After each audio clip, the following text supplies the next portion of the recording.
ಒಡೆತನವನ್ನ ತನ್ನದು ಎನ್ನುವ ಹಾಗೆ ವಿಜೃಂಭಿಸಿಕೊಂಡಿದ್ದವನೊಬ್ಬ ಇದ್ದ ಕಾಲದಲ್ಲಿ ನಿನಗೆ ಗೊತ್ತುಂಟೋ ಇಲ್ಲೋ? ರಾವಣ.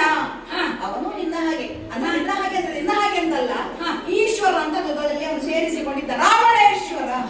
ಹೌದಪ್ಪ, ರಾವಣೇಶ್ವರ ನಾನು ಎನ್ನುವ ಹಾಗೆ ಆಡುವುದು ಮಾತ್ರವಲ್ಲದೆ 3 ಲೋಕಕ್ಕೂ ನಾನೇ ಒಡೆಯ, ಕೆಲವೊಮ್ಮೆ 14 ಲೋಕ ಅಂತ ಹೇಳುವುದು ಉಂಟು. ಒಡೆಯ ಎನ್ನುವ ಹಾಗೆ ವಿಜೃಂಭಿಸ್ತಾ ಇದ್ದ. ನಿನ್ನ ಹಾಗೆ ಶಿವನ ಅತೀವ ಭಕ್ತನೂ ಹೌದು, ಮಾತ್ರವಲ್ಲ ಶಕ್ತಿ ಸಾಮರ್ಥ್ಯಗಳಿದ್ದದ್ದು ಹೌದು, ವಿಶೇಷವಾದ ಜ್ಞಾನವನ್ನ ವೇದಗಳನ್ನ ಪಾರಂಗತ ಮಾಡಿಕೊಂಡಿದ್ದವನು ಹೌದು. ಏನಾದ್ರೆ ಏನಾಯಿತು? ಏನು? ದುಷ್ಟ ಎನ್ನುವಂತಹ ಕಾರಣಕ್ಕಾಗಿ ಅವನ ನಿಗ್ರಹವನ್ನೇ 3 ಲೋಕದ ಸನ್ಮಿತ್ರರು ಅಂದ್ರೆ ಜ್ಞಾನಿಗಳು, ಸಂತರು, ಮುನಿಗಳು, ಮನೀಷಿಗಳು ಆಶಿಸಿಕೊಂಡಿದ್ರು. ಆದ್ರೆ ಅವನಿಗೆ ಅಡರಿದಂತಹ ಅಹಂಕಾರದಿಂದಲೂ ಅವನಲ್ಲಿ ಇರುವಂತಹ ವಿಶೇಷವಾದಂತಹ ಸಾಮರ್ಥ್ಯದಿಂದಲೂ ಕೆಟ್ಟವರಿಗೆ ಸಾಮರ್ಥ್ಯ